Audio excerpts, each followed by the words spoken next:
ça ira. Le peuple en ce jour sans cesse répète ça ira. Malgré les mutins, tout réussira.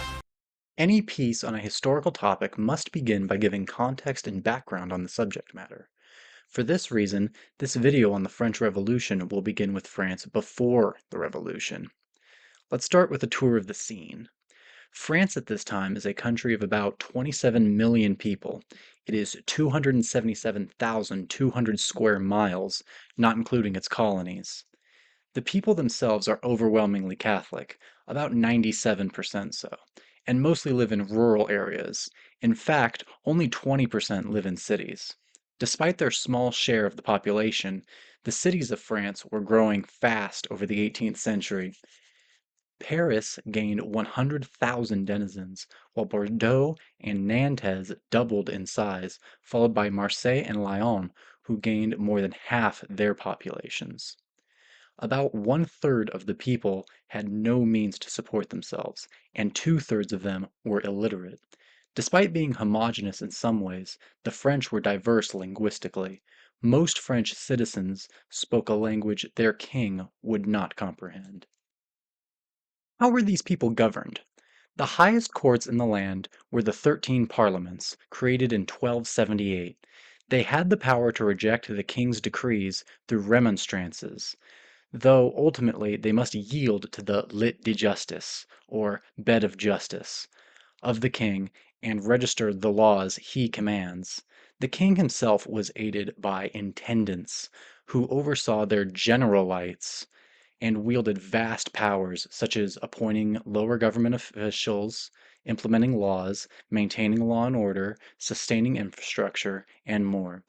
This may make the governance of France sound simple, but at this time, France was a swamp of needless complexity, having 36 generalites with different rights, such as the pays d'état and the pays d'élection, an uncertain number of provinces, and 39 governorships that existed mostly for show.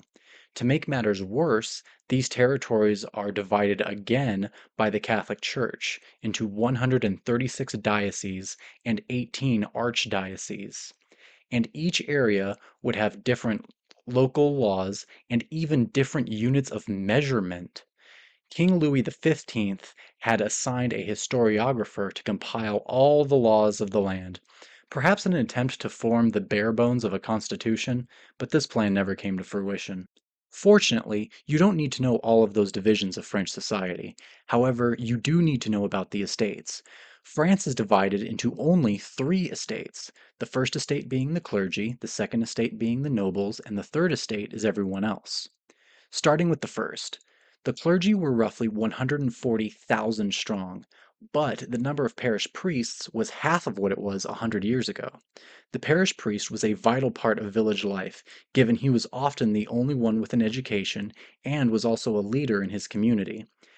As regards wealth, the church collected a tithe on every income in France, though this mostly only happened on paper.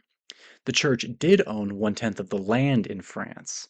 If not already clear, it should be said that the church was declining in France. Their charitable works were being cut, in part due to concern that this charity made the population lazy. Most concerningly, though, were the Jansenists, a purist school of thought influenced by a Belgian theologian named Cornelius Jansen. They managed to get the Jesuits expelled from France in 1764 when they discovered the order swore a direct oath of loyalty to the Pope. The nobility numbered about 125,000, making up less than half of 1% of the population. But this tiny minority owned 33% of the country. Most nobles drew income from this property through seigneurial rights, and many others could make money through appointments in government or in the military and become officers. Others still held monopoly rights, forcing peasants to use their own wine press and mills. Use a different mill, and you could be dragged before a court, which was also controlled by the lord. As if having so much state wealth wasn't enough, nobles had a large amount of government stock.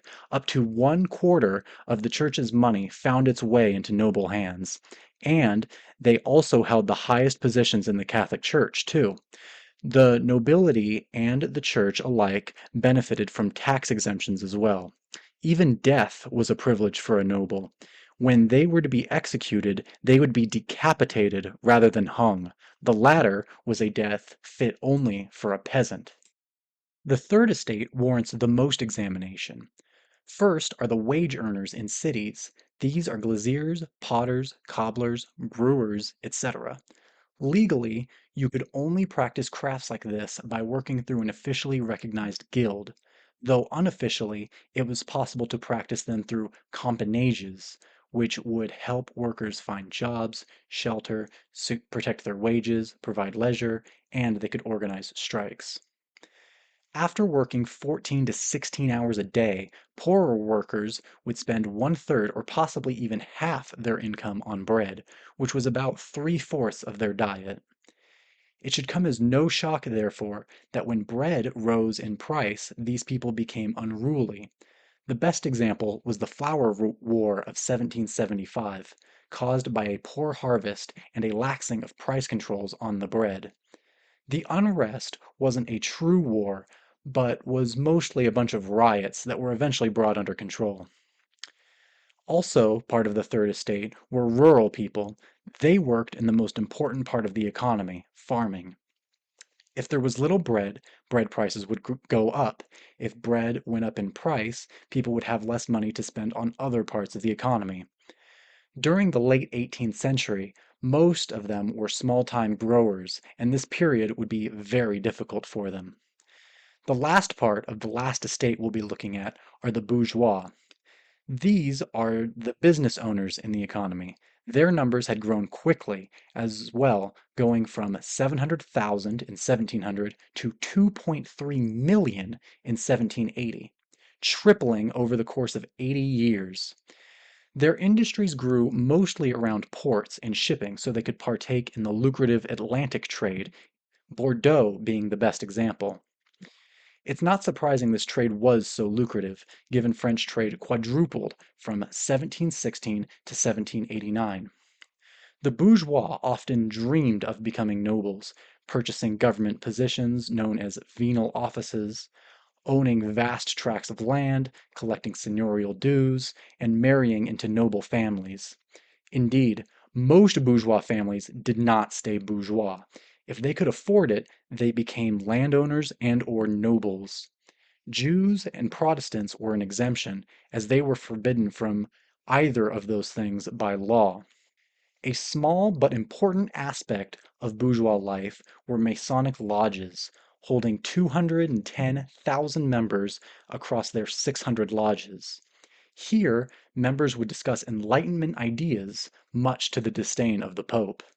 Sadly, before we can talk about the Enlightenment and its ideas, we must cover an unenlightened institution and the people who were left out of the estates, the slaves. Slavery was vital for the booming French economy, key to the aforementioned city of Bordeaux, but also Nantes, where it represented at least one-fifth of the trade there, and made 10% profit yearly, and was particularly profitable in the 1780s. The most important of France's overseas colonies is easily those in the Caribbean. After losing the 7 Years' War, Louis XV happily gave up all of Canada for Guadeloupe. The richest colony in the world, however, was Saint-Domingue. Saint-Domingue produced 40% of all overseas exports to France. It was also a slave colony, with 465,000 slaves and inhabited by 31,000 whites. So ubiquitous was slavery in Saint-Domingue that even the future revolutionary and liberator Toussaint Louverture had some slaves. Now we can talk about the Enlightenment. The most important work of the Enlightenment was, in my opinion, the Encyclopedia. The most prolific author of its articles was Louis de Jaucourt, a philosopher who wrote of the slave trade, quote, "This buying of Negroes to reduce them to slavery is one business that violates religion, morality, natural laws, and the rights of human nature, and, quote, let the European colonies be destroyed rather than make so many unfortunate people." His article on women reads, quote, "It would be difficult to demonstrate that the authority of the husband comes from nature, because this principle is contrary to the natural equality of humanity." End quote. Shakur was not the most famous philosopher of this era, however. That title belongs to Voltaire. The life of Voltaire is too big to be covered adequately here in this video, especially since the Enlightenment is not the central topic. Suffice to say, he was renowned for his wit, and he was a well-known iconoclast. Though there are many others, the philosopher I want to cover last is Jean-Jacques Rousseau. I am uncertain how strong Rousseau's influence was across Europe. However, his influence on Maximilien Robespierre seemed near total, and since Robespierre is the most important figure of the French Revolution, unless you count Napoleon Bonaparte, you must know about Rousseau. Rousseau was greatly interested in the principles of democracy, virtue, the public good, and he was very wary of self-interest and personal gain. Books like Rousseau's The Social Contract, Voltaire's Candide, and the Encyclopedia were not the only ways to engage with enlightened thought. The number of periodicals went from 15 in 1745 to 82 during the 1780s. Journals rose similarly, going from 22 to 79 from the years 1715 to 1785. The Gazette de Lille went from selling a few hundred copies to selling 4,200 copies from the 1750s to 1785. Alternatively, one could join subscription libraries and reading rooms, which cost about as much as a single subscription to one journal. All of these provided access to the Enlightenment, which promoted self-rule and excoriated the despotism of Europe's kings. Undoubtedly, France was the beating heart of these revolutionary ideas. So, we must ask, who was the King of France and what was he like? Louis XVI of France and Navarre was coronated in the Reims Cathedral in June 1775. He arrived to the church in a new 50,000 livre carriage, and 3 days afterward he would meet with 2,400 carriers of scrofula. The king's touch was said to cure this affliction. The king's powers were not limited to the supernatural and the miraculous. Louis XVI had the power to appoint officials in high levels of government, including the various ministries, and had the power to declare peace as well as war. As stated before, his decrees could be limited by parliaments, but he could override their remonstrances. Louis also had a measure of power over the Catholic Church in France, thanks to the declaration of the clergy of France in 1682. Then, as now, people often gossiped about the private lives of public figures. This gossip carried extra weight in the case of Louis XVI, who was tasked with siring a male heir. The king's sex/family life in particular was becoming a concern for many of his subjects. Apparently, the king, when trying to copulate, would merely, and I quote, "stays there for perhaps 2 minutes without moving, withdraws without ever discharging, and bids good night." End quote. The king reportedly had less interest in sex and was more interested in hunting, masonry, and carpentry. Sadly, the king's wife was also extremely controversial. Marie Antoinette gambled profusely prior to having her first child. Her manner of dress drew criticism as she wore imported cotton rather than support the local Lyons silk industry. And she spent heavily on her favorites in her court. Though she wasn't involved, the queen was embarrassed by the diamond necklace affair.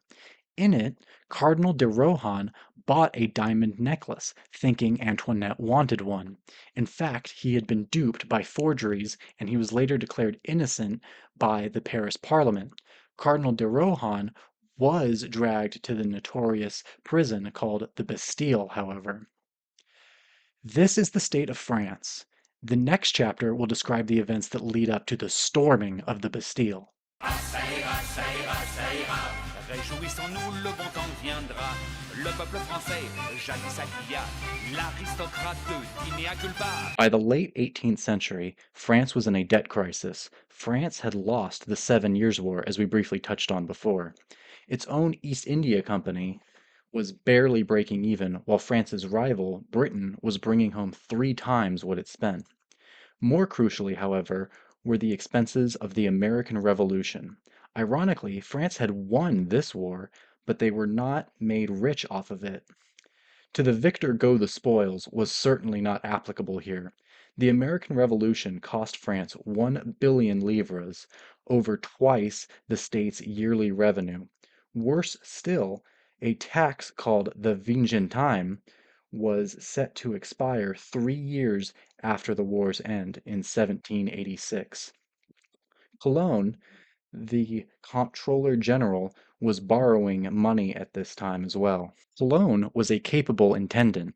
His plan was to reduce taxes on salt and non-nobles, but institute a land tax, while also abolishing internal customs barriers to promote trade, limit forced labor in exchange for more taxes, and abolish regulations on the grain trade. Those were all of Cologne's boring tax plans, but Cologne also called for an assembly of notables. This body was meant to instill confidence and lend legitimacy to Cologne's plans. Though an Estates General may have been the more obvious choice, Cologne was afraid that he could not control them. However, Cologne soon proved incapable of controlling the Assembly of Notables either. King Louis ended up dismissing Cologne, and who could blame him?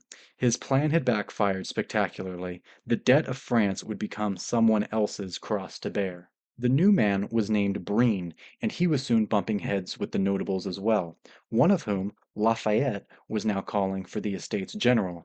Another, under Calonne, had claimed that only the Estates General even had the power to raise taxes. The Assembly of Notables was dismissed in May 1787, only this time the Parliament of Paris was refusing to pass Brine's taxes. A word on the parliaments. We touched on them a little last chapter, but it is worth noting Louis XVI's predecessor, Louis XV, had successfully put the Paris Parliament under his boot in the 1771 Maupeou coup. Then the Parliament judges faced a simple choice: swear in writing to do the king's bidding, or be internally exiled and replaced by someone who will do as the king says. In New World Begins, the author speculates that Louis XV might have been more effective against the call for an Estates General and the debt crisis. But that's just a theory. The point is that Parliament was refusing to raise taxes to help the government pay off its high interest loans, which had about twice the interest of British loans. The calamity of the financial crisis was so bad France could no longer protect her interests. In September 1787, Prussia invaded Holland in an attempt to back their preferred government and crush Dutch patriots. France was expected to intervene and help the patriots, but they couldn't due to their financial woes. Within a month, Prussia and their Hohenzollerns held the country. Sorry, I struggle with that name. Breen was confident that these woes could be ended, however.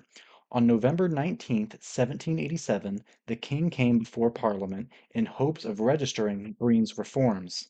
The session was going well until the Duc d'Orléans, a liberal noble and the king's cousin, exploded in protest. Taken aback, the king stammered out a response. "I don't care.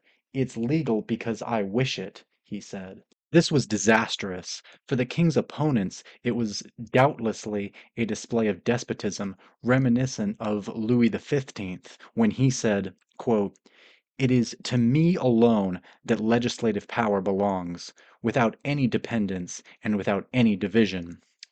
Calls for an estate general were already being heard, but by now they must have been deafening. Next year, the government went bankrupt, sort of, and Breen was replaced by Jacques Necker, a Swiss Protestant banker with broad appeal. Necker's popularity originated from a book he wrote in 1775 calling for greater controls on the grain trade. Necker is not the only character we need to meet. The Estates General is going to bring out a whole host of, oh yeah, you need to know about the Estates General. Basically, it's a meeting of the estates, representatives we talked about from last chapter. This would be their first meeting in 150 years. First character to introduce is Brissot. He was an Enlightenment philosopher similar to Voltaire. He even served time in the Bastille for his writings in 1784. He also co-founded Société des Amis des Noirs, or Society of the Friends of the Blacks, in 1788. This was an anti-slavery society. Next was Emmanuel Sayes. He came from a non-noble family and had worked as a canon. Though he was a member of the First Estate, Sayes was a huge backer of the Third. In his pamphlet, What is the Third Estate? Sayes asks, quote, "What is the Third Estate? Everything. What has it been in the political order up until now? Nothing." End quote. Spoiler alert for What is the Third Estate, by the way. Sayes will become far more important later in our story, but for now, let's check in on Mirabeau. Mirabeau straddles the line between the Enlightenment and the Old Guard, or Ancient Regime as the political system was being called. He was a noble with an enlightened father, but he was always getting into trouble, spending too much money, cheating on his wife, and running away from France with a married woman to the Netherlands. He did all this despite being the ugliest man in the country. This is probably the most stereotypically French man in our story. Other than these unique characters, the Estates General would be greeted by three other things as well. One were debates over how the Estates General should work. Two were cahiers, basically reports from the three estates and what they saw as the problem. Last was the massive amount of unrest, which will be a theme before, after, and during the Estates General. Debates centered mostly around the Third Estate, how it was composed, and how it should vote.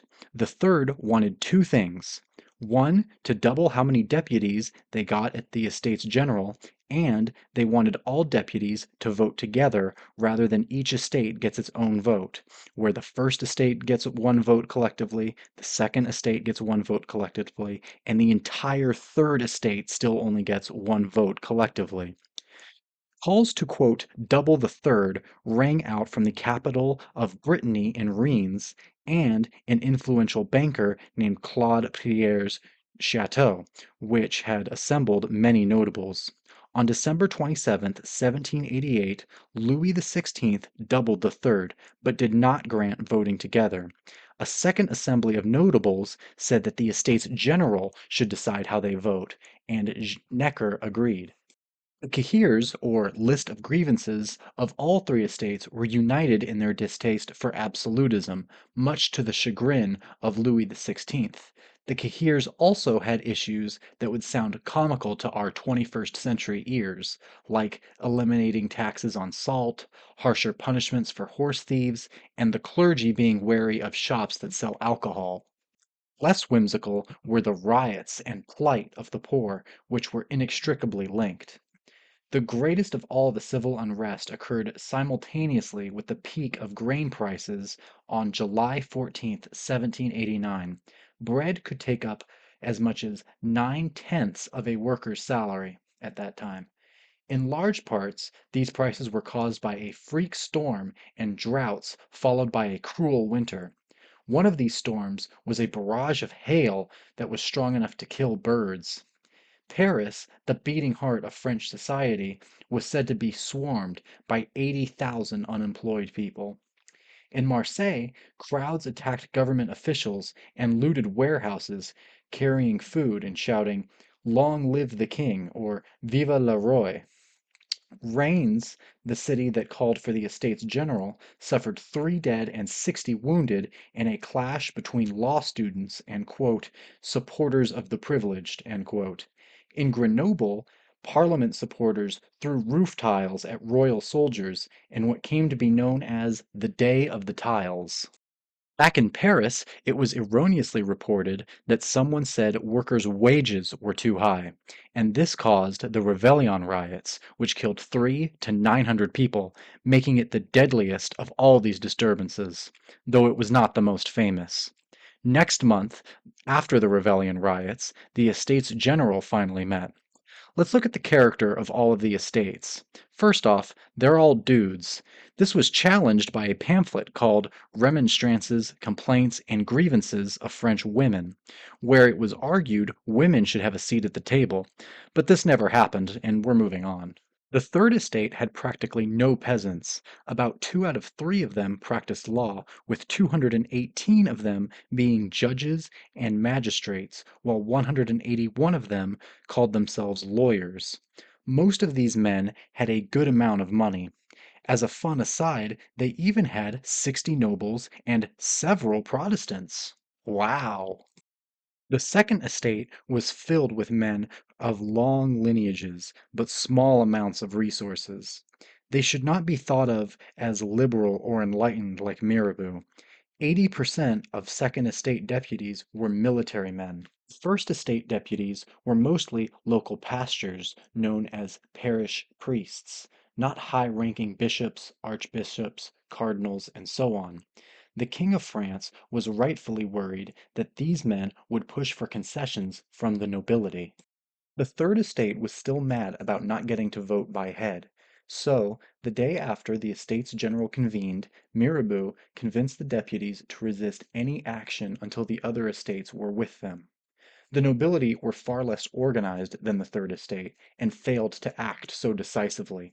The clergy were also somewhat divided. Many broke away to join the Third Estate in its protest. Over the course of less than a week in June 1789, the Third Estate, with its First Estate collaborators, declared themselves the National Assembly, thanks to Sayes, and declared that only they had the power to tax. They then got locked out of their meeting place by the king, so they stormed a tennis court and swore an oath not to disband until they gave France a constitution. This was called the Tennis Court Oath. King Louis's attempts to assert authority and maintain the original structure of the Estates General during a royal session were unsuccessful. Even when he offered more Estates General meetings in the future, and when he conceded future taxes would have to be raised with the consent of the nation. Quote, "You are today what you were yesterday," said Sayes. And Mirabeau said, "We will only be driven from our places by bayonets." July brought trouble. At the beginning of the month, more troops began arriving in Paris. They experienced a five-fold increase, in fact. Mirabeau and the National Assembly implored King Louis XVI to remove them, but he refused. Also worrisome for the Assembly was the dismissal of Necker and the suspicious circumstances surrounding his dismissal. Desmoulins, a man who will become more important later, put feelings to words when he said, quote, "Citizens, you know that the nation wanted Necker to be kept in office. He's been chased out, ellipses.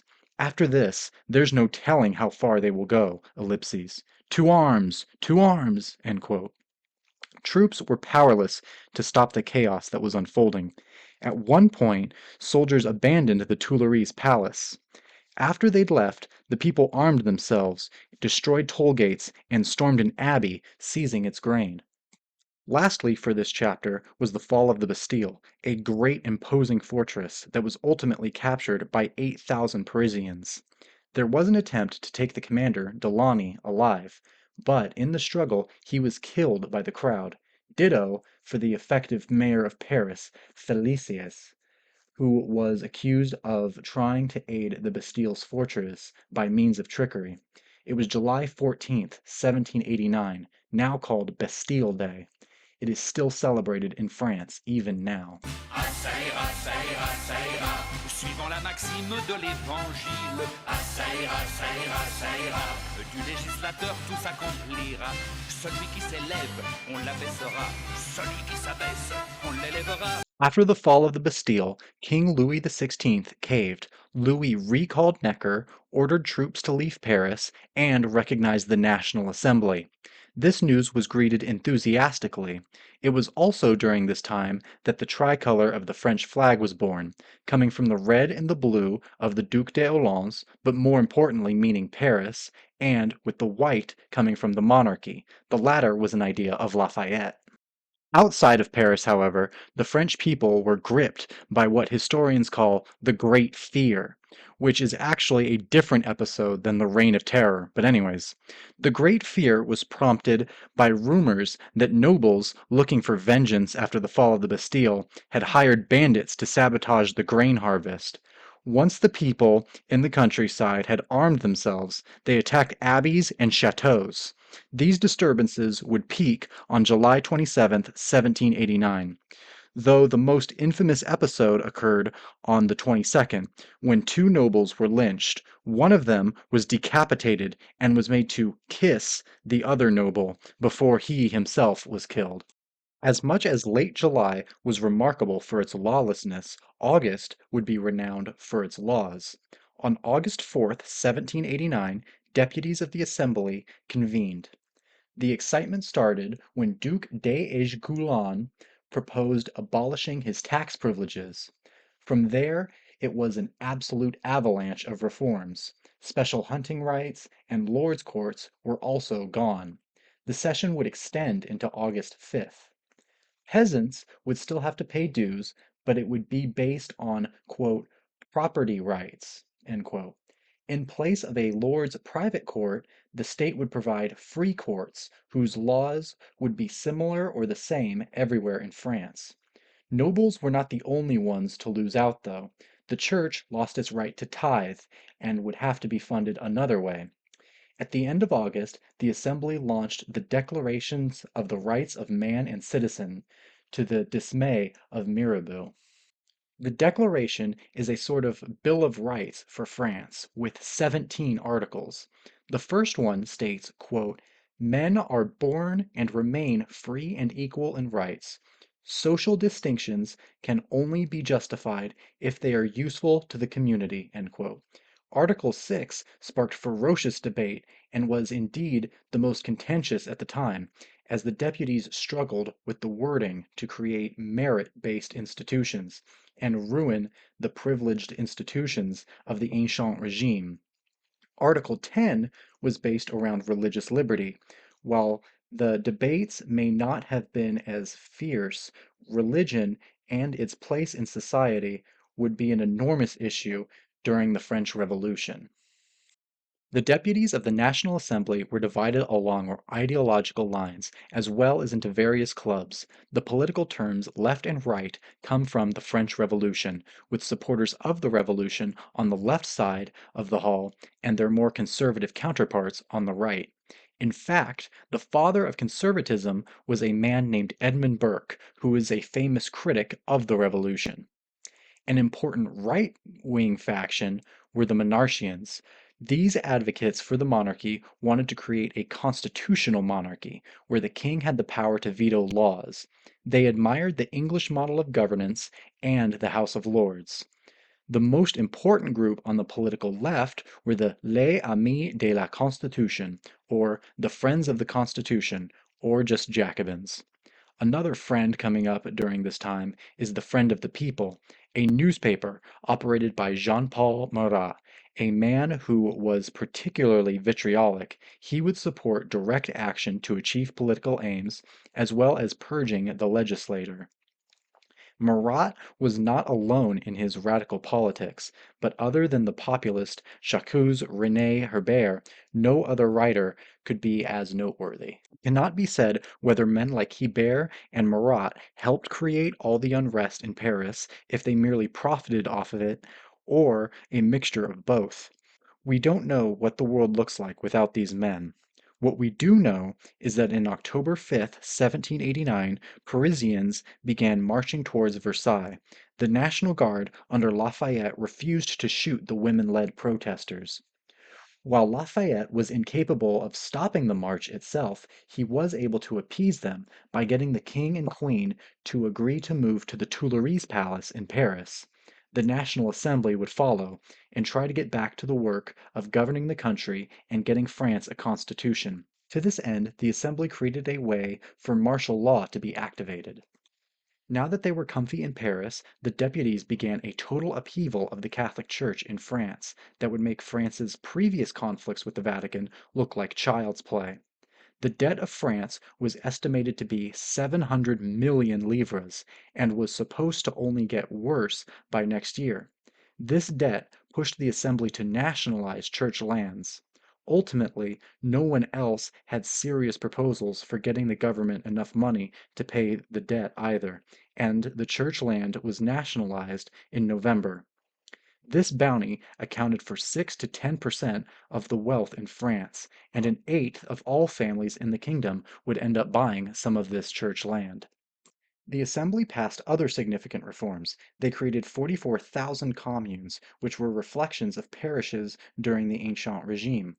They also broke France down into 83 departments, all while doing away with the confusing mess I described in part 1 of this video. Brittany lost a lot of its feudal-era privileges, which is ironic given that the deputies from there had been at the forefront of the revolution.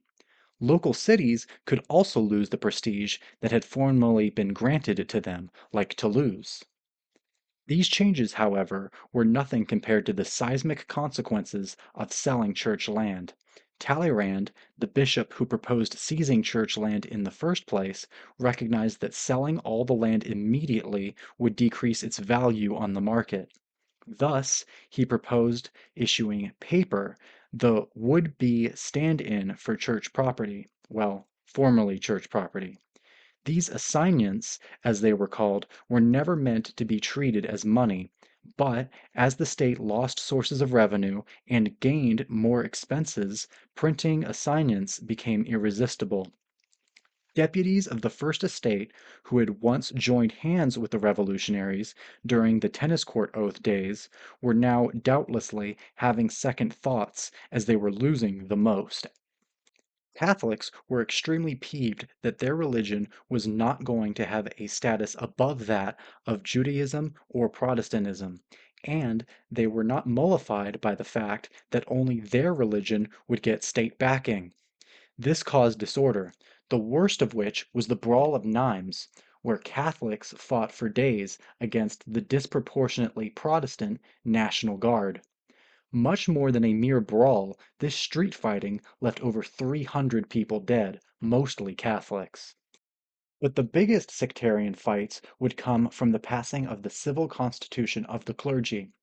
Because of its long history and great influence in France, a clean break with the Church was unlikely, so the government took over the institution, and the civil constitution of the clergy was meant to set its rules.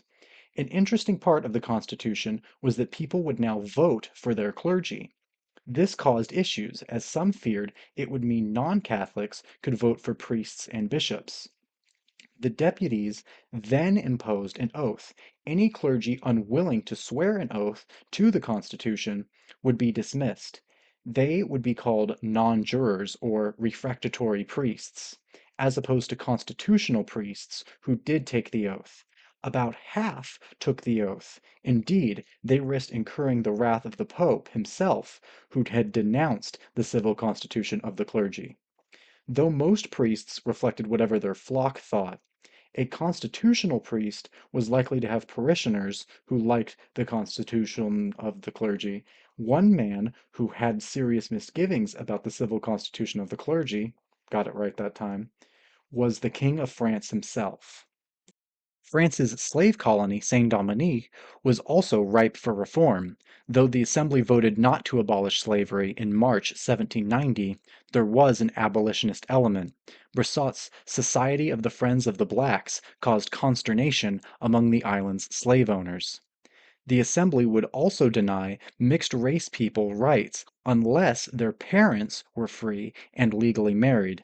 This applied to only a tiny minority of the black and mixed-race population, but it was still too progressive for the Saint-Domingue's white colonist deputies who resigned after it passed. Unsurprisingly, this decree would not be seen as progressive enough for Saint-Domingue's slaves and non-white population, who would rebel in 1791. Indeed, this rebellion holds the title of the only successful slave revolt in all of human history. The conflict with the Church was one major reason the French Revolution didn't end and carried on throughout the 1790s. Another reason is that in June 1791, the king tried to escape France and left behind a letter denouncing the revolution itself. The king's attempted escape was stopped at Varennes after he was noticed by a local mailman. In his letter, Louis targeted political clubs, his lack of powers, his imprisonment in Paris, the damage of property, and the ignoring of the Cahiers. Had he succeeded in fleeing, the king would have become an émigré.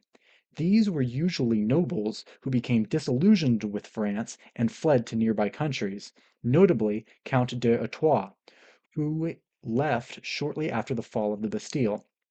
Politically ruinous for the king was the loss of Mirabeau on April 2nd, 1791. Mirabeau had always seen a role for a king with strong governmental powers. But with his death and the king's flight to Varennes, this project was doomed, if it wasn't prior to Mirabeau's death or Varennes. Louis was not simply leaving France. He had sworn an oath to the Constitution before it was completed in front of 300,000 people, and was now betraying it. Needless to say, his return was ignominious. Someone shouted, "Long live the king," as his carriage passed by, but they were promptly killed. Worse was the Champ de Mars massacre. The Cordelier Club was a political group less exclusive than the Jacobins, led by Georges Danton and Marat. On the 17th of July, 1791, the club organized a petition signing at the Champ de Mars, calling for the king to abdicate. However, two men suspected to be saboteurs were lynched there. Afterward, Lafayette brought out the National Guard and tried to declare martial law, but a shot was fired which caused the guard to attack the crowd and kill perhaps 60 people. There was good news in 1791, however. The deputies had finished the Constitution they had sworn to create 2 years earlier. Now, a new legislative assembly would come in. Thanks to the self-denying rule proposed by Robespierre, none of these new deputies would be the same as the ones who created the Constitution. The 745 new deputies were mostly well-off lawyers and property owners, and up to half were Feuillants, or believers in a constitutional monarchy. The Feuillants cracked down on the press in the wake of the Champ de Mars massacre, and subsequently they received very little support from Parisian newspapers once martial law was over. The Feuillants were founded by a former Jacobin named Barnave, and initially gained the upper hand over the Jacobins. Feuillants also did not allow spectators into their meetings, at least initially. They would let the public in later in a desperate bid to gain support, but by then all they received was jeering, and by December 1791 they were insignificant. Broussard had started Barnave's split with the Jacobins in 1790, when he attacked Barnave for defending slavery. Quote, "A patriot wants liberty for all men. He wants it without exception, without modification," said Broussard. Barnave and his fellow triumvirs, Duport and Lameth, would experience a slow fall from grace since then. Broussard was widely loved by those from Gironde, a department near Bordeaux. This would earn Broussard and those around him the moniker Girondin. Broussard was now on the warpath, quite literally. He claimed, quote, "A people which has conquered its freedom after 12 centuries of slavery needs a war to consolidate it, to test itself, to show that it is worthy of freedom." End quote. But Broussard was not alone in seeking war. Louis XVI wanted a war, hoping that France would lose and he could return to his full power as king. Lafayette wanted a war so that he could hog all the glory. Even Broussard's opponent Barnave wanted a war in the hopes of winning the war and restoring Louis XVI's reputation after the flight of Varennes. A man who was alone was Robespierre. He had an anti-war position. He did not believe France could spread its revolution by force. Quote, "No one likes armed missionaries. The Declaration of Rights is not a ray of sunshine which strikes everyone at the same moment." End quote. No one in Paris heeded his warnings. France delivered an ultimatum to Trier to dismiss the émigrés that lived there. However, Trier and Mainz kicked out their émigrés and France lost its casus belli. However, the Austrians started threatening war against France. Louis XVI ordered Austria to drop any alliance hostile to France. Austria refused, as they had been bolstered by the Declaration of Pillnitz, and now France was at war.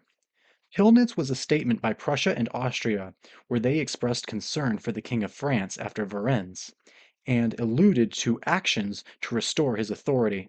At the time, the declaration was toothless. This video is not about the War of the First Coalition. The fervor that this war causes is more important here than the Battle of Jemappes or even the Battle of Valmy Ridge. The fervor became so great that Sansculotte invaded the Tuileries palace over the dismissal of some of the king's ministers. A Sansculotte is a man who, quote, has no millions, who lives simply with his wife and children if he has any. End quote. Sansculotte means without breeches, and while it was originally a derogatory term, the left appropriated it as a positive term meant to refer to true revolutionaries. These men entered the king's private domicile yelling, quote, "Tremble, tyrants! Here are the Sansculottes!" Despite their enthusiasm, the king stood strong, gave them nothing, and ultimately they went home. There was a backlash to this attempt of royal intimidation, causing Lafayette to abandon his troops and denounce the Jacobins. The Duke of Brunswick put out the Brunswick Manifesto, threatening Paris in an attempt to safeguard the king, promising to, quote, wreak an exemplary and forever terrible vengeance. None of these measures helped the king, nor did he help himself by vetoing legislation aimed against émigrés and non-jurying clergy. Radicals were already preparing another assault on the Tuileries. This time they were reinforced by patriots from Marseille, known as Fédérés. This is where the pro-revolutionary song La Marseillaise gets its name. Today it serves as France's national anthem. The king and his family had been spirited away, so that when the palace was stormed, the Fédérés faced off against the Swiss Guard and slaughtered many of them. On August 10th, 1792, the monarchy had been overthrown. For better or worse, the month's attack on the Tuileries was more successful than the last one had been. This revolt brought new men to power. Most significantly was Danton. He would be able to balance the Paris Commune, which had organized the overthrow of the king, and the Legislative Assembly, which was ostensibly supposed to be ruling the country. On September 2nd, 1792, news arrived that Verdun was going to fall to the Duke of Brunswick. This, coupled with a defeat at Longwy, frightened revolutionaries in Paris. They became worried about the many prisoners they had and their loyalties. So that same month saw a great and horrific massacre of these prisoners. Over 1,000 died, mostly killed via stabbing. The fallout from this was tremendous. First, many in Paris now felt free to go fight the enemy. 20,000 joined in September, and France won the great battle at Valmy Ridge that same month. Still in September, Paris declared that France was now a republic. Girondins would turn strongly against the massacres, and this would alienate them from the Sans-Culottes. Marat and Danton would be slammed as Septembristers for excusing these murders. The Paris Commune and the Legislative Assembly tried to stop the vigilantes, but their representatives were rebuffed. As stated previously, the Girondins were unequivocal in their denouncements of the September massacres. Their opponents, the radical Jacobins, known as Montagnards, on the other hand, were very equivocal.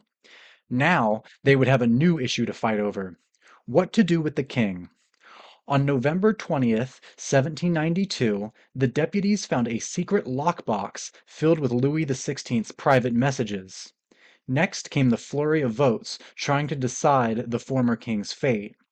693 voted guilty, none voted to acquit. Should the people be directly asked about the king's fate? 424 to 283. Nope. Death or imprisonment? 288 to 361. Death won. There was a final proposed mercy for the king, and it was 380 to 310, still in favor of executing the king. It was the Girondins who sought a reprieve, and it was the Jacobins who defeated it. After Louis was executed, a Jacobin deputy would say, quote, "What's it to us? We always wanted him, he never wanted us." End quote. Thomas Paine, author of Common Sense, Rights of Man, and a pal of the Girondins, suggested Louis come live in America and learn about liberty. This suggestion was discarded, but it was too funny for me not to include. To dispatch King Louis, now just Louis Capet, a guillotine would be used. The guillotine was a machine that revolutionaries favored for being quick, painless, and fair. Gone were the days where criminals from different classes would face different execution methods. The King of France, Louis XVI, died the same way as the first victim of the guillotine, a bandit named Nicolas Jacques Pelletier. R.I.P. bozos. R.I.P. Ah, ça ira, ça ira, ça ira. Le peuple en ce jour sans cesse répète. Ah, ça ira, ça ira, ça ira. Et dans 2000 ans, on s'en souviendra. This is the most well-known part of the French Revolution, for better or for worse. This is the time of guillotines, Robespierre, and terror. Although all three of these things existed before 1793, this is when Robespierre would be his most powerful, terror its most blatant role in French society, and the guillotine its most practiced. The execution of Louis Capet did not bring peace to the land of France. France, in fact, declared war on Britain after the island nation broke off negotiations due to Louis's death. The Assembly also threw in an extra war with Holland. To combat the enemies of the Republic, the government would draft hundreds of thousands of men in February, and still more in August of 1793. This program was known as the Levée en Masse. In September of 1794, the French army would be over 1 million strong. These drafts, however, would spark rebellion in the Vendée. These rebels were overtly royalist and Catholic in nature. Though the draft sparked the rebellion in the Vendée, they had been simmering for a while. Many in the Vendée supported non-jurying clergy, for example. Similar to the Vendée rebels in their monarchist sympathies were the Charognards, guerrilla fighters in Brittany. But the main domestic challenge to Paris was the Vendée. The rebellion did have a weakness, being that they rarely left the Vendée. In June 1793, the Republic beat Vendean forces at Nantes and Cholet, and killed their leader. Lastly were the infernal columns that devastated the area. Quote, "We are going to bring fire and flames, the rifle in one hand and the torch in the other. Men and women, everything will be put to death," wrote one soldier. By the end, as many as 200,000 would die in this civil war alone. Perhaps 45,000 would join the rebel group. Lastly, there were the Noyades, executions via drowning, perpetrated by Jean-Baptiste Carrière. These claimed almost 2,000 lives.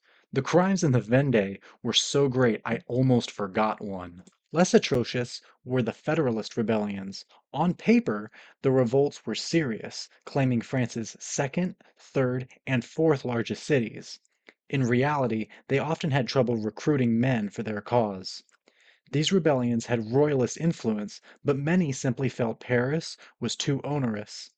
They resented deputies on mission and the Committee of Public Safety. More on the committee later. Deputies on mission were usually Jacobins who came from Paris and would administer the government's will. Though these deputies should not be painted with a broad brush, they acted as governors similar to intendants during the ancient regime, and there'd sometimes be 130 of them on mission at a time.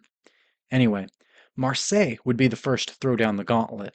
Marseille grew tired of the revolution because the war was disrupting their own bustling trade. When Marseille was retaken, it had its name changed to Sans-Nom, or Nameless Town. 289 were executed. More serious was Lyons, where the city was put to siege for 2 months before finally surrendering. The city rebelled when it killed the Jacobin leader Joseph Chalier. Now that the city had fallen, a special tribunal of 7 was set up to speed up the executions, even blowing people into open graves with cannon fire. The Committee of Public Safety initially wanted to destroy Lyons and leave nothing but a sign that said, quote, "Lyons made war on liberty. Lyons is no more." But by April next year, only about 2,000 Lyonnais were executed. There were other Federalists, including one in Toulon, which was put down with the help of a captain named Napoleon Bonaparte. But we're moving on. Parisian politics are the most important front of the French Revolution. But before that, let's have a quick look at Saint-Domingue. There, Spain joined black rebel slaves in trying to throw the French off the island. However, when the black general Toussaint Louverture heard that the convention had abolished slavery and made black people equal citizens, he promptly switched sides and aided the French. Back in Paris, as of 1793, the government was influenced by Girondins and Jacobins. The Girondins had a famous general on their side named Dumouriez. Unfortunately, he betrayed France, defected to the Austrians, and thereby humiliated his Girondin allies at home. The Girondins were led by the Rolands, Mr. and Mrs. They tended to have sympathies with the upper class as opposed to their Jacobin counterparts who were more working class focused. Subsequently, Jacobins were more likely than Girondins to favor government interference in the economy. The Girondins were growing unpopular in Paris to the point that there were anti-Girondin riots, though these were to pale in comparison to what was to come. Between the Jacobins and the Girondins were the deputies of the Plain, Plain, similar to how radical Jacobin deputies were called the Mountain or Montagnards. The threats facing France convinced deputies, Girondin, Jacobin, and unaligned alike, to create the Committee of Public Safety. The committee was meant to be more powerful and act more decisively than its predecessor, the Committee of General Security. Despite this bipartisan drive, the Girondins' days were numbered. They had tried to prosecute Marat, who was no longer a mere journalist. He had become a Montagnard deputy. Another Girondin L came when one said, quote, "Paris will be annihilated, and men will search the banks of the Seine in vain for traces of the city." End quote. This was meant to be a warning against insurrections, but in the heated and dire times of the French Revolution, it came off as a threat reminiscent of the Brunswick Manifesto.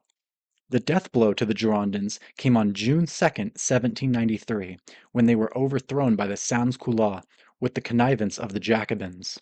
Many of the Sans-Culottes were known as Heberists and Enrages. The former is a follower of Hebert, whom we've covered, while the latter were associated with Jacques Raux. Raux was in favor of the government intervening in the economy and must have been a natural enemy of the Girondins. Almost 100 Girondins were taken away, and this would leave the Montagnards in a much stronger position. Mrs. Roland was sent to the guillotine, and Mr. Roland committed suicide when he learned of her fate.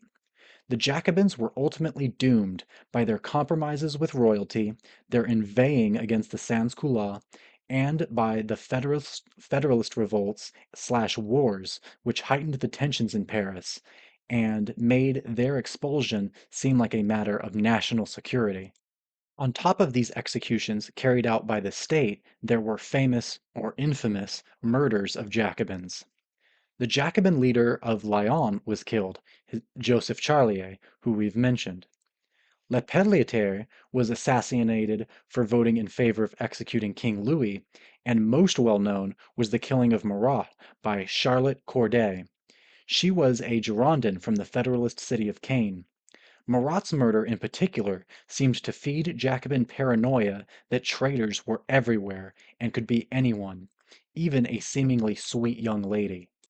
Despite all these deaths, the revolution rolls on, and now we have to focus on the Committee of Public Safety and the new Constitution of 1793. The Constitution of 1793 was a dramatic expansion of the rights of France's populace, promising a work program, or, barring that, sustenance in Article 21.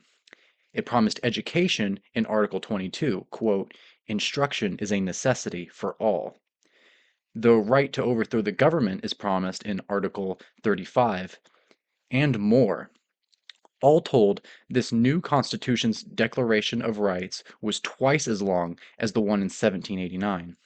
Women's rights were also expanded and had been expanding since at least 1790, which was about when the Revolution began.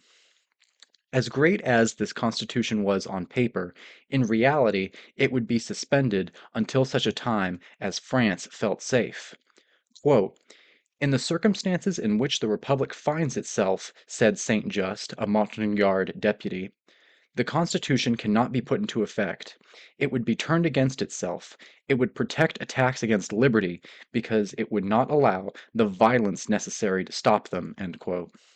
The Constitution was put up to a popular vote and won 2,000,000 votes to only 11,000. In the name of protecting liberty and the Republic, the Committee of Public Safety started amassing power almost immediately after the Girondins got expelled. In July 1793, Danton was replaced by Robespierre as the lead figure on the Committee of Public Safety. This was a position that Robespierre was hesitant to take. Robespierre defined his job harshly, distinguishing between constitutional and revolutionary government. He said, quote, to good citizens, revolutionary government owes the full protection of the state. To the enemies of the people, it owes only death. End quote. On September 17, 1793, the law of suspects was passed, allowing the detainment of citizens for very vague reasons, like writing in support of tyranny or saying things that made you an enemy of liberty. Tight controls of the economy were also in place, such as forcing merchants to sell grain at certain prices. Originally, these price controls, so-called maximums, were rejected by all deputies on both sides, but the Montagnards changed their tune and began supporting them. This control of the economy reached new heights when the government set a maximum price on 39 items and controlled wages in September 29, 1793. These tight controls of the economy and excessive detainment of suspects intersected at the Law of 21 Messidor, when the government had to release suspects so they could work in the fields. But wait, I hear you ask. What's a Messidor? The revolution created a new calendar and system for measuring how the years had gone by.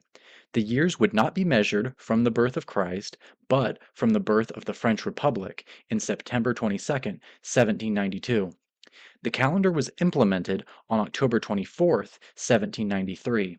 The years themselves would have 12 months with 3 weeks, and each week had 10 days.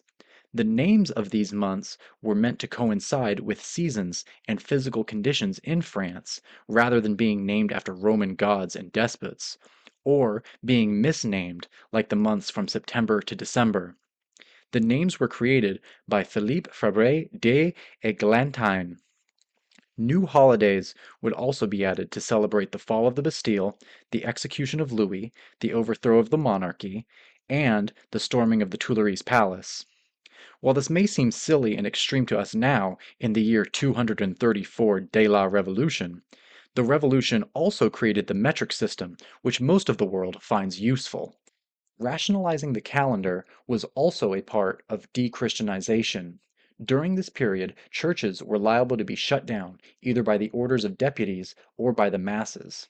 Cemeteries had signs declaring that, quote, death is an eternal sleep, end quote.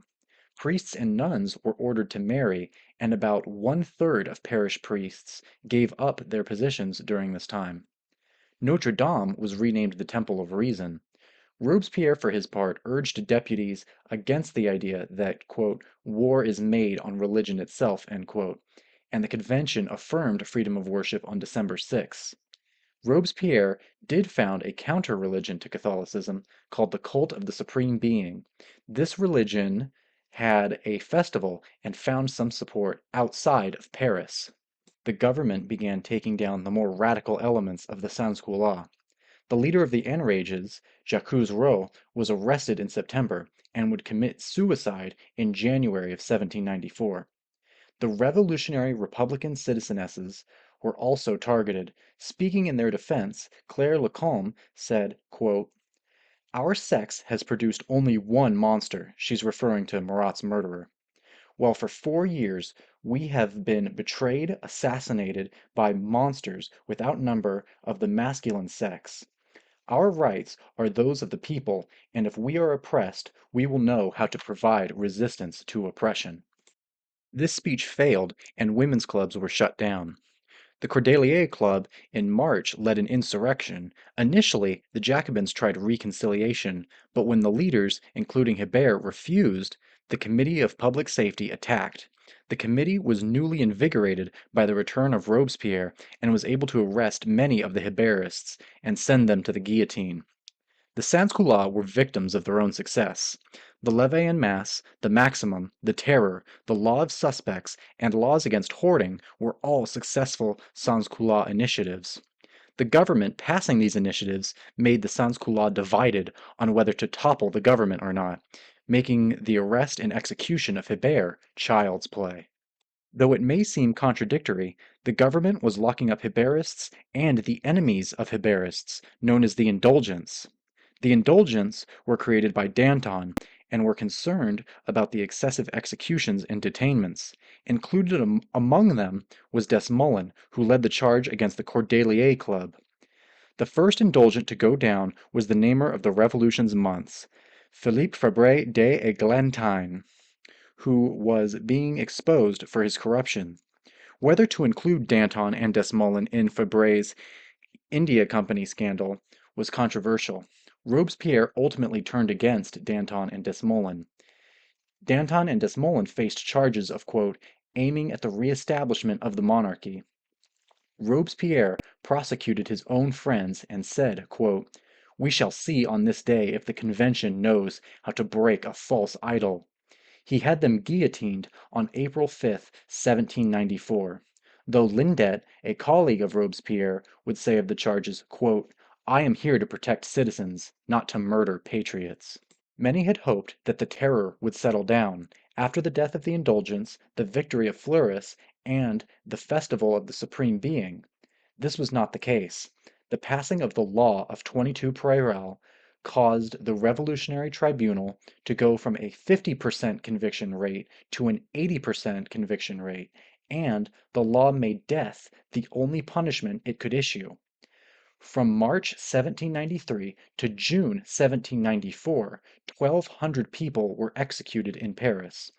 The law of 22 Prairial surpassed that same number in a mere 6 weeks. Robespierre himself was becoming unhinged. He made a speech demanding the, quote, 9 heads of people creating a conspiracy against him. He locked himself away in the Jacobin Club, away from the convention, and when he did come back to the convention, he gave a rambling speech. It is my theory that the stresses of creating the Constitution of 1793, the stresses of dealing with the numerous threats that faced France, and the stress of assassination attempts caused this mental break. Robespierre was denounced, deposed, and executed all in only the 1 month of Thermidor in 1794. Ah, ça ira, ça ira, ça ira.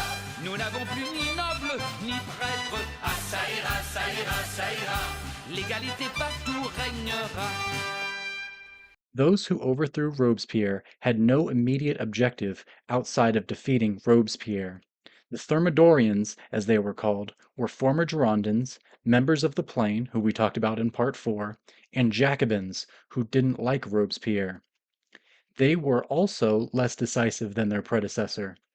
Sieyès, the author of What is the Third Estate, was asked what he did during the Reign of Terror, and he responded, quote, "I survived."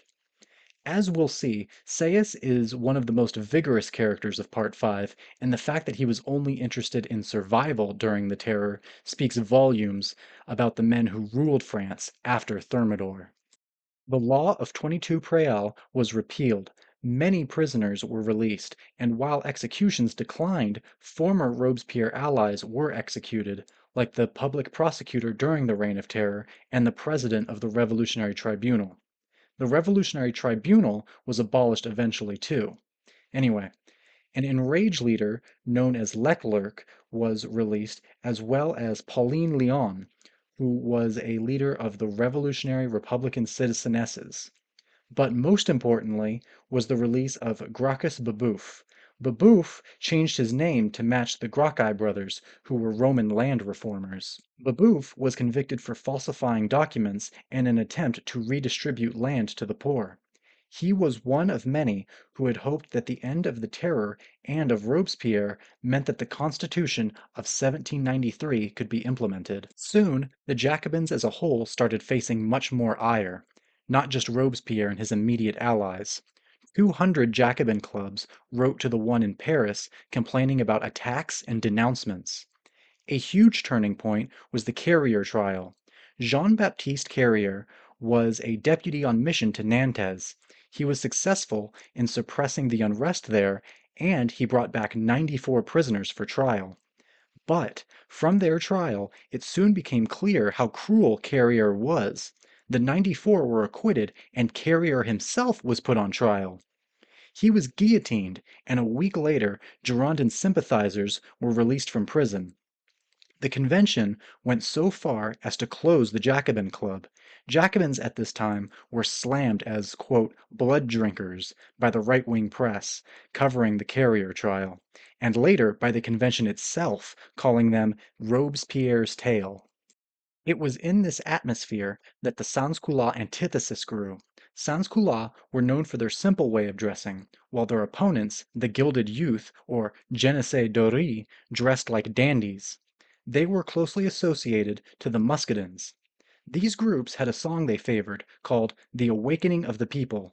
I felt it was only fair to mention it since I've been blasting Seurat between chapters. Anyway, these men carried weapons like canes and would harass and fight the Sansculotte. The Thermidorians tried to chart their own course on religious matters. On the 3rd of Ventos, year 3, they decided to keep the revolutionary calendar, by the way. A law was passed which allowed freedom of worship and stopped funding to any religious institution. It also forbade the use of bells except for state holidays and the revolutionary calendar's weekends. No one was happy with this arrangement, and in some areas it was temporarily seen as a part of another wave of de-Christianization. However, progress was also made towards ending the Great War in the Vendée. The convention was offering amnesty for rebels who turned themselves in, and the prosecution of Carrier convinced the rebels that the government was serious about peace. In February, an important Vendéan leader signed peace terms, and in later spring 1795, the convention was convinced that the war was over. In education, the convention reopened Ancient Regime academies and put them under the Institut de France, contradicting the Reign of Terror government. Also, a universal education plan was explored, but it was too costly for an 18th century economy and would have to wait 100 years to be fully implemented. All was not well, however. This year had a poor harvest and the Thermidorians had abolished price controls. Around this time, the bread ration was cut to its lowest level yet. All of this led to the uprising of 12 Germinal, or April 1st. 10,000 people moved on the convention, overwhelming the Muscadins who tried to protect the convention. This crowd demanded bread and the Constitution of 1793, but they eventually left as their allies in the convention encouraged them to leave, and as National Guards and more Muscadins started to arrive. 12 Germinal, however, was dwarfed by one Prairial. It would last twice as long and have at least twice as many participants. Hunger motivated this uprising as well, and they still wanted the Constitution of 1793. But they also wanted to throw out the deputies and hold elections for new ones. Women led the charge on this revolt and helped make it the largest journey of this revolution. During the uprising, the deputy Ferrard was shot and beheaded. Also, unlike the Germinal uprising, during Prairial, some of the deputies supported the uprising. They were known as the Crest. The convention agreed to the demands of the crowd, but once they had dispersed, they reneged on their concessions and had the Crest arrested for supporting the revolution. Never again in our story will the people of Paris have the initiative. During the Day of the Black Collars, they would celebrate the anniversary of the Bastille by assaulting the Genesee Dorée, but for all its intents and purposes, the Sans-Culottes movement was finished. Lastly, while the Crest were sentenced to the guillotine, a popular punishment after Thermidor was the dry guillotine, which meant getting sent to Cayenne, a French colony in South America, which is what happened to many Robespierrists. Political violence was not limited to the Sans-Culottes, nor was it limited to Paris. In Nimes, companies of the Sun and the companies of Jesus in Lyons were led by royalists, and they assailed their political opposition. Also during the White Terror, participants known as cutthroats or engorgeurs also killed hundreds of prisoners. But now, at least, progress could be made towards giving France a proper government. Louis XVIII, Louis XVII had died in prison at 10 years old, made a declaration that demonstrated his desire to bring back the ancient regime. So this would rule out a constitutional monarchy for France. Here are the basics of how the new government would work. There was to be a bicameral legislature. The Council of 500 would propose the laws, and the Council of Elders, which had 250 members, would propose changes and give legislation a second pair of eyes. Every year, an election would be held for the deputies of both houses. While France was now following the United States with a bicameral legislature, they did not decide to have one president as is done in the US. The French feared that a Bourbon, i.e., a member of the royal family, could get elected to the presidency, and they would have a king again. So instead, they created a 5-man council called the Directory to be their executive branch. Directors would be elected by the legislature, and one would be swapped out every year. The Constitution of 1795 promised liberty, equality, security, and property. It also added a declaration of duties. Sieyès had quit in the process of making the Constitution and was rather peeved that people had the audacity to disagree with him on certain matters. And many more were upset by the two-thirds law, which meant two-thirds of the new government would be chosen from among the people who designed the government. Despite this, the Constitution survived a popular vote with over 1 million votes cast. On one Vendémiaire, or September 23, 1795, royalists tried to exploit the unpopularity of the two-thirds law and tried to overthrow the government. They failed, and their failure meant the end of the Genesee Dorée. The uprising of Vendémiaire was put down by Napoleon Bonaparte. Napoleon's career had experienced a bit of a slump since Toulon, when we last talked about him. The Vendémiaire left perhaps hundreds dead, but it resurrected Napoleon. This is the last revolt of the Parisians until 1830, which is beyond the scope of this video. Outside of Paris, the Directory experienced other challenges to its authority. The Chouannerie were guerrilla rebels in Brittany that were experiencing a revival in 1795. Those rebels were largely mad about the upheaval of the church, as well as other ways the government had disrupted their lives. The persecution of non-juring clergy created a lot of resentment and left the church understaffed. Quote, "When the good Lord was there, we had bread," exclaimed one godly woman as she smashed a bust of Rousseau that was being kept in a cathedral. Women did also seem to play an important role in this disorder by refusing to work on Sundays and holding an illegal mass. There were also draft revolts. The French army was half the size it was 4 years ago during the Reign of Terror. A new law was passed to fix this called the Jourdan Law in 1798. This caused much resentment.